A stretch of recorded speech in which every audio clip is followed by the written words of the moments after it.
Did you catch the chaotic episode of NXT last night? What are your thoughts on In Your House? It's just 11 days away and WWE has announced most of the matches. I'm Ryan Joy and I run MinutesToBellTime.com, a website, database tracking pro wrestling from around the world. On today's show, we're talking about In Your House. Do we think they're adding more matches? Do we think Karrion Kross is going to steamroll the entire roster in his first pay-per-view defense? John Smith is in the house, and this is the Daily Wrestling News Show for June 2nd, 2021, where we sort through all the bullshit in pro wrestling news to find you the truth.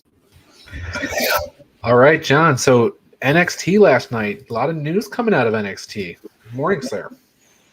Yeah, good morning, man. We got a big five-way match coming up at In Your House, huh? I know. I'm like, what are they doing? And I guess that's so. Let me just bring through the news, and then we'll kind of dive in and analyze it all. But yeah, John mentioned Karrion Kross versus Adam Cole versus Kylie Rae versus Johnny Gargano versus Pete Dunne.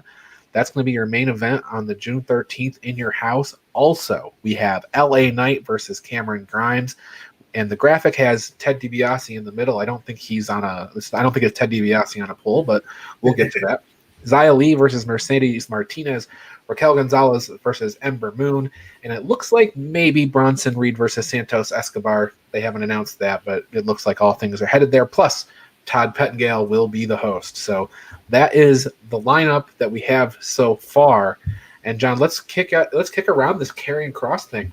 Is he going to lose the belt here? Because why else do you have a big, huge multi-person match like this? To make him look even stronger, maybe? I don't know, because I feel like to go and beat Finn Balor twice and then just turn around and lose it right away. I mean, he doesn't at this point need to be part of the finish, right? I think it's just a one fall, but I'm praying that it's elimination because when it's so many people in a match, I really don't like when three guys aren't involved in the finish. Yeah. No, that's true. It would be nice if it was an elimination match, but if not, with all these people in there, are they looking at maybe pulling him up? Are they, those are the questions I think everybody has to be thinking about as they go into TakeOver is if Kross loses, he's got to be getting pulled up. That's got to be what the situation is. And with all these people, he's either going to burn through all his challengers in one match or they're going to call him up. That's it's when you put it that way, I mean, it does make a lot of sense that he would lose the title if they are calling him up. But I haven't even put any thought into that. I thought that Karrion Kross was going to have this title for a long time, at least till the fall. So, this is kind of throwing a big wrench into what we all thought was going to happen. We were expecting a one-on-one match. Yeah. Because beyond these four challengers, he could always run back a Ciampa and maybe Thatcher. He could have matches with them. But I don't think that there's a really compelling person outside of this batch that could beat him. Yeah, I was thinking that by the time the fall rolled around, they could build up Dexter Lumis enough to where it would be, him to take it off of him. But yeah, do they give it to Johnny again? Are they going to give Kyle O'Reilly a couple months with the belt before it goes somewhere else? I don't know. Yeah, it is very interesting. But Adam Cole was a fiery promo last night, man. He just took over the show. Unfortunately, we had a nice three-way match that went well into getting close to 20 minutes before Adam Cole showed up and destroyed all three of them, and Regal had to have words with him. But yeah, ultimately we end up with this five-way match at In Your House, and I don't know what's going to happen. It's going to be hard to pick. Yeah, everything that guy does is gold, man. Adam Cole, he just, the way he took out the three of them was awesome. And then the promo he cut later on in the show, even better. So, I mean, anytime he's more involved, it's great. He doesn't need that title, but I like him being around it because it makes it, because the way he treats the title, it makes it seem like as special as it should be. It was a very impassioned promo that he cut against Karrion Kross, and I would say that was my favorite Adam Cole speaking segment in a long time. Better than any of the Kyle O'Reilly stuff. Yeah, I think he does better in the ring on the mic instead of being in that interview setting where he's like trying to be a jerk to the guy interviewing him and stuff. Right. You know. Yeah. Okay, so that's the big match for Takeover in Your House, but we have a few others on the agenda that I brought up before. So LA Knight versus Cameron Grimes, that was announced. It was interesting, right? Ted DiBiase is obviously the at the center of this feud. It's like fighting over a girl. These two guys. Yeah, we thought that he was going to be with LA Knight like right off the bat, and now it's kind of like LA Knight has to prove himself. So maybe we do get the marriage that we were all hoping for with him and Cameron Grimes. Yeah, it is an interesting lineup, and as we go through some of these other matches, when you look at the takeovers, maybe the past 5 or 6 takeovers, it's like a new batch of people are being involved in this takeover, and maybe that's because there's 5 guys in the main event, so it opens up spaces elsewhere on the card. Right, LA Knight hasn't really been in a prominent spot on the takeover yet. Cameron Grimes has been absent from takeovers for a while, and Xia Li versus Mercedes Martinez. I don't think they've been on takeover at all. Yeah, I love Xia Li getting some spotlight because I think she's going to end up being the one that takes the belt from Raquel Gonzalez. Well, this was a really interesting video package that they did because last week Mercedes Martinez she wrestled her match, the lights went out, she had some mark on her hand, which she was being marked by Tian Shaw, but really didn't understand why or what the situation was. Well, in this video package that they did, they kind of revealed that if you rewind back the clock all the way back to the Mae Young Classic, which was forever ago, Mercedes beat Xia Li in Xia Li's first match. And Mercedes owes Xia Li something there. So I guess that's why they're promoting this match, but very interesting. Yeah, it's going to be a hard-hitting match. It's going to be as physical as the Raquel match was. Mercedes Martinez is, twice the height of Xia Li, right? This is going to be Xia Li chopping a tree down, for sure. Yeah, definitely. So interesting there because those two have not been on very many takeovers. The women's title match is Raquel Gonzalez versus Ember Moon at In Your House. And Ember Moon really hasn't been in the mix in the singles competition anyway. She's been part of that tag team with Shotzi for several months now. So Ember Moon's going to be the next victim to Raquel Gonzalez, it looks like. Yeah, and then Shotzi will be the next opponent, I'm sure, right after that. And maybe she could get the title first before it goes to Xia Li. Who knows? I just feel like they got Xia Li on such a track towards that title. But yeah, going back to this match, who are we talking about? Oh yeah, Raquel and Ember. Ember is like always a bridesmaid, never a bride. You know, they gave her that title after Asuka, gave it up. She couldn't beat Asuka. Then she went to the main roster, couldn't really get it done. Now she's getting outshined by Shotzi. So it's like, she's never gonna. I don't know why, but she's never gonna, reach that level that others are reaching. Yeah, it's not for lack of talent. It just does feel like there's a little something missing there, and maybe someday she'll figure it out. Maybe we're not even far from that, but. Yeah, her promos don't seem genuine. It seems rehearsed always, and she's when she sounds the same whether she's like happy or mad. She's always just yelling, but her enunciation is way too good. Yeah. Well, good luck, Ember. I feel for you because I think you're just the next victim for Raquel Gonzalez. Now, the match they had not yet announced is Bronson Reed and Santos Escobar. It looks like that's where we're going, but maybe we get a 6-way with MSK in there too. Not sure, but last night MSK had their match with Legado del Fantasma.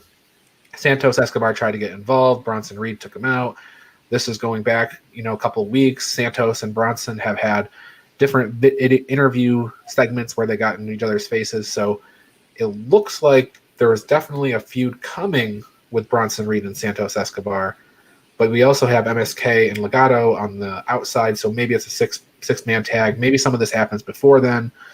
I'm not sure, but if you had to pin it down, you think it's a North American Championship match, or you think it's a 6-man tag title? I think they're going to do that 6-man next Tuesday, and then they'll probably announce the North American for In Your House, and maybe the tag match will get redone for like the pre-show or something.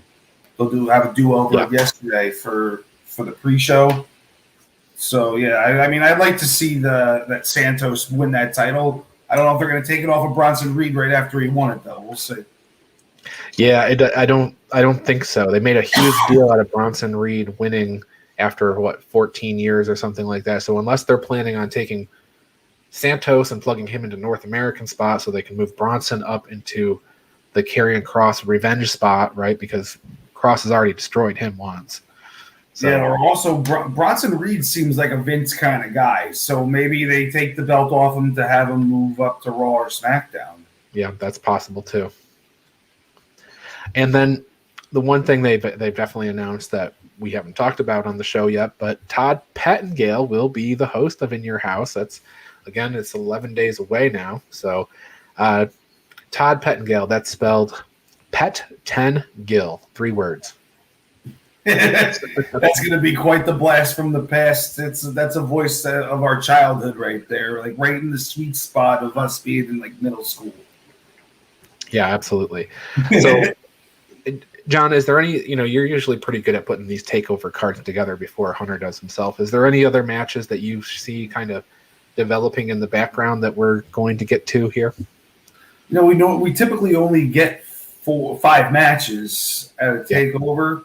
And we've already got that now, right? We got the 2 women's matches. We got the world, and the potential North American. call it the TNT title. What kind of a-hole am I? North American title, and then what was the 5th one? LA Knight and Cameron Grimes. Yeah, so with those 5, and then maybe we get that tag for the pre-show. I don't really see anything else happening right now. I mean, women's tag match, maybe right. That would be the pre-show. Maybe they don't do the men's tag because we just saw it this week. So then that could be a way to get Dexter Lumis involved. Mm-hmm. Mm-hmm.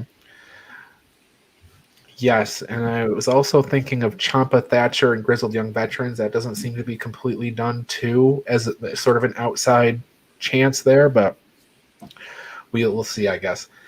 All right, before we get into the other headlines, I do want to ask John, this is In Your House. It's the second year that NXT is doing In Your House. If you think back to the 90s, your 95s and your 96s, is there a In Your House like theme that you're most fond of? You have the Beware of Dog and the Mind Games and things like that. Is there one of those that you think of when you think of In Your House? Honestly, when I think of In Your House, I think of the first one when they gave away a house. Okay. That's because I was, young and stupid enough to think that I had a chance to win that house. So I was like dialing or whatever you had to do to maybe sending in a postcard. I did everything you had to do to try to win that house. And I was like hoping and praying when they did that drawing and it was not me. But I mean, what I remember most about the wrestling, it was for some reason I remember Mabel and Mo coming out in the big purple outfits, Men on a Mission. I remember that in front of the house, and that's stuck in my mind for some reason. And then, I feel like Mankind always shined at In Your House pay-per-views. Yeah, he had the title match against Shawn Michaels. That was right after Shawn won the title at 12.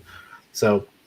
The one that sticks out to me, and it just gives you an idea of how long they went with this In Your House theme back then, is Canadian Stampede. And that would have been late 97 when it was, you had the entire 5-man unit of the Hart Foundation wrestling. I want to say it was Steve Austin and Mankind and some other people on the other side. I don't even remember the whole lineup, but that was up in Calgary. So they haven't had a lot of pay-per-views there, and it was kind of an interesting deal they did. So, yeah, I actually did not see that one. I was out wrestling for about a year and a half at one point in that time frame. Well, you can always pull that up on Peacock, maybe if they've gotten around to loading it. So, yeah, but can you fast forward and rewind it? I think you can if it's like an Yeah, but old. the matches aren't earmarked anymore, which is No. really aggravating. It's very hard to go back and watch something old if you want to skip over something. All right. Well, that was our main story is In Your House today, but we have a whole bunch more headlines to get into, and we're going to do that just as soon as we get back from this short commercial where we tell you all the ways that you can support the Daily Wrestling News Show. So here we go, and we'll talk to you again in about a minute. If you love the Daily Wrestling News Show, then I want to tell you how you can support us. First, check out bodyslamclothes.com. You can get a variety of shirts for just $20, and all of them come in the super soft style, and the price you see includes all sizes and shipping. Get 10% off 2 or more shirts with the promo code SHIRTS10. Go to bodyslamclothes.com right now to check it out. And join Joey Jarzanka, Ian Schreier, and Rob DeLuca on Friday nights for the Primetime Rundown. They take you through the world of sports. The show kicks off at 6 p.m. on the Eastern Observer. And each Tuesday, Al Carl hosts the Essential Wrestling Podcast alongside John Smith, myself, John DeConnie, and Gary Mahaffey. It's another week of updates and highlights in the world of wrestling. Here are our analysis on who we think is going to win the week's matches. Coverage begins at 6 p.m. on the Eastern Observer.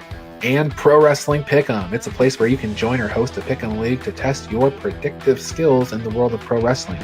Create an account and join a league now at ProWrestlingPick'em.com so you can play against your friends or play against the universe. And the Body Slam Brigade newsletter, currently going out to over 4,200 people each Friday. It consolidates all the top stories in professional wrestling into a quick-to-read email written by me for you for free. Sign up now at BodySlamBrigade.com. And of course, this show, the Daily Wrestling News Show. We're here every day, Monday through Thursday, and occasionally on Friday. You can listen to us on Apple Podcasts and Spotify, or watch us live on Facebook and YouTube at 10 a.m. This is the Daily Wrestling News Show, and we thank you for your support. Okay, we're back, and John, there have been an enormous amount of shakeups at WWE lately, and we're talking. We know all the on-screen characters, right? We had all the layoffs on April 15th, and we had Adnan Virk, Tom Phillips, Alexander Wolf, a bunch of those types of people. Well, the shakeups continue, right? We also heard, I think it was last week, where many more people got laid off that were in sort of the digital space and in sort of behind-the-scenes roles. Well, in the behind-the-scenes, sort of the senior leadership area of WWE, we had more changes come out yesterday. WWE announced 3 additions to their senior leadership team. Jamie Horowitz, Samira Shah, and Matt Drew all added into senior leadership roles. Horowitz is the EVP of Developmental and Digital, so that'll be a lot of the social media stuff. Samira Shah is the General Counsel and Corporate Secretary. He's a lawyer. And Matt Drew is Senior VP of International. That's WWE's brand and business outside of the United States. So, again, I've talked about Nick Khan being kind of the guy coming in that's the impetus for many of these changes, and he's building his little leadership team. So we continue to see a big shakeup, and there's more, too, to go through. But, John, any initial thoughts on all these shakeups that we've seen? I mean, those names mean nothing to me. Right. You know, the product, as far as the main roster is concerned, has been stale for a while, aside from a few good angles that we like the Hurt Business. We like what's going on with Roman Reigns right now for the most part, But it doesn't seem like once you get past like the main eventers, you got nothing going on. So any sort of shakeup that they're doing could be good, I don't know how this could affect what goes on screen, but we'll see. Right. Well, some of it's going to be your social media stuff, and some of this is going to be your WWE's brand outside of the United States. But these 3 people, maybe not so much. I have heard rumors and rumblings about more cuts coming and other things happening, and you hope that when you see those things, it's to make room for other things, hopefully, and not just necessarily we're cutting costs and reducing people. So we'll see how that goes. Now, on the other side of things, the WWE Board of Directors has been augmented with Nick Khan getting added, of course, and then Connor Schell and Steve Koonin. Now, Schell he's an award-winning film and television producer, and Koonin is actually the CEO of the Atlanta Hawks. So these are just people that are on WWE's board now, so they're flushing that out. Again, the way I look at this is Nick Khan's making a bunch of changes. He's bringing in his people, and we'll see what the legacy of Nick Khan is here probably shortly. So yeah, well, when it comes down to it, they are a publicly traded company, so they have to please their stockholders. And we talk a lot about all these roster cuts. It's like, oh, they cut these people during a pandemic. It's like, yeah, because otherwise their stock would have went down to the floor and everybody would have sold, and then they would have been in a panic. It's like, you got to understand that this is like a business also, and change is good. Well, there are a lot of changes. You brought up those roster cuts as a function of business.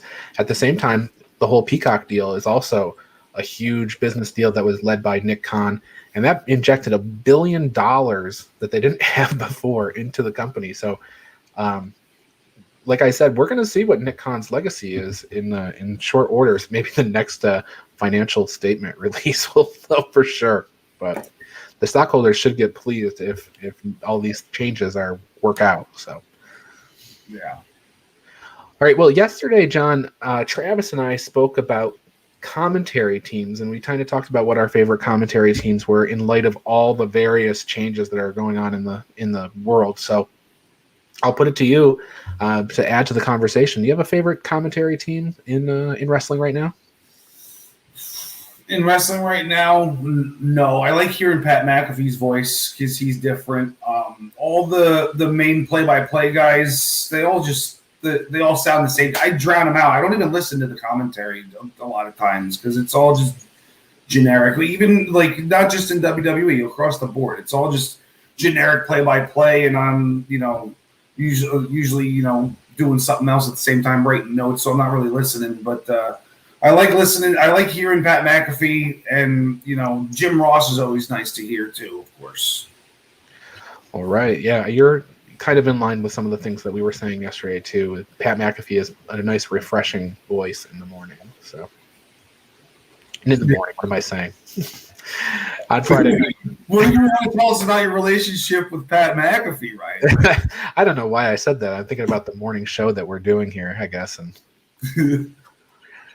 Okay, so on the subject of this morning, over in Japan, the Never Six-Man Championships were defended and retained, so no real news came out of the show this morning. NWA is bringing fans back this weekend with their pay-per-view and their power tapings, and Kylie Rae is going to be there. So we haven't seen Kylie Rae, and she essentially retired from wrestling, and she discontinued her Patreon and things like that.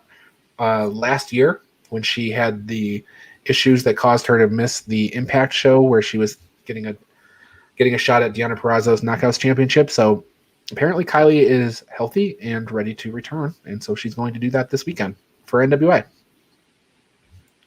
Yeah, good for her. Yeah. Well, we'll see how long the run is. It's really interesting that she really hasn't been on Power at all, and she's just getting dumped right into the pay-per-view. So I don't know if it's a one-shot deal or what the story is, but we'll stay tuned and let people know certainly what we learn from this. But one other thing in terms of contract statuses and things like that, I got a bunch of stuff on that. But Lio Rush, he's actually signed to New Japan Pro Wrestling, and he needed to have his AEW appearance cleared with New Japan. So interesting because everybody was like, oh, is Lio Rush all elite? Lio Rush is New Japan primarily for the US stuff, but I guess they're working together, so he's allowed to make appearances like this. So yeah, and I guess he's in America right now. He's better off staying here and doing stuff like that for now, and then going back there when it's more plausible. Well, once the world opens up, I think we're going to see New Japan, at least to some extent, tour the United States. Right now, they're doing their U.S. tapings in Los Angeles, and they just have a 1-hour show per week that's on their streaming service. But once we get out of this pandemic, they're going to start touring again, and at that point, we'll probably see Lio Rush in some of their shows. And then, yes, when they do the Best of the Super Juniors and things like that, he'll go over there. But this is great when these companies are all kind of working together and giving people enough rope to work these independent shows. Leo's working GCW. He's got sounds like he's allowed to work AEW when it doesn't conflict. And, you see that all over the place. There's, in Chicago, there's the Stadium Series for Warrior that's coming up, and all the Impact people are there. So it's nice when the companies work together and allow the talent to get some work outside of the main show. Yeah, definitely. So upcoming June 13th episode of WWE's Most Wanted Treasures. Care to take a guess? Who do you think is going to be hunting for the lost memorabilia of Andre the Giant?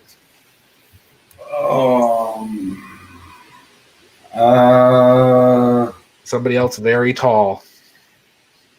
Okay, then well, first letter B, and it ends with Ig Show. And really? So, in fact, this episode of Most Wanted Treasures, which is very interesting to me, which lies in the news section, June 13th, it's 2-hour episode. Big Show and Mark Henry are going to be looking for the lost memorabilia of Andre the Giant. Just funny timing on situations like this, but of course these were taped long ago, probably before Big Show signed with AEW, and certainly before Mark did. But these Most Wanted Treasures are interesting because they also had a Jake the Snake Roberts episode, so I guess they don't care at this point. Yeah, it's not really going along with kayfabe or anything like that, or territories or whatever you want to say. So it's just it's more of a history show, right? Yeah, I'm okay with it. I think it's nice to see that forbidden door broken in that way for sure. It's easy and it makes sense for everybody. So yeah, I mean, we just saw Chris Jericho on the Steve Austin podcast on WWE Network. Yes, yep, absolutely. Couple of other things, just a reminder to folks, there is no AEW Dynamite tonight. That'll be on Friday this week at 10 p.m. And not everybody got that news last week because it was the lowest rated episode of Dynamite ever on that Friday night, which is really not a huge surprise. That's not a good spot, really, but it was the 10 o'clock on a Friday. Who's watching that? I mean, the people were switching or that new from SmackDown over to that, but most people are doing stuff on Friday night. Or, they're just going to record it and watch it the next day, Right. Yep. A couple of other things. Joey Janela is injured, so he's having to pull out of a couple of GCW matches. He made that announcement on social media. Brody King will be facing Jay Lethal at the Ring of Honor Best in the World pay-per-view that's coming up. And Awesome Kong and Shanna not renewed with their AEW deals, so they haven't been released, but they didn't get signed to a new contract when their old one expired. So I guess that's the same thing. So are they the first people to actually leave AEW? There were a few more. Well, first, Kylie Rae, actually, we just talked about earlier. She has left. And then they had a couple of other people earlier in the pandemic that left for various reasons as well. But these are the most recent, and they really haven't had, you could probably count on your hands the number of releases they've had. So, yeah. And today on the WWE Network, brought to you by Peacock, WWE's 50 Greatest Tag Team Series kicks off. They're going to do number 50 through 36. Don't look for Demolition on that list, even though they're at the top of my list. They still have had a major resentment from lawsuits and things like that. So if they're on there, everybody get excited, but maybe that'll mean that things have been patched up. So yeah, I always preferred the Demolition over the Legion of Doom. Oh man. You can say that here. It's a safe place, but boy, there are people that would argue that point for a long time. Yeah, but that was me looking through it through kid eyes, Yes. I was, as an older wrestling fan, I appreciate LOD a lot more now than I did back then. But I didn't get it back then, I guess.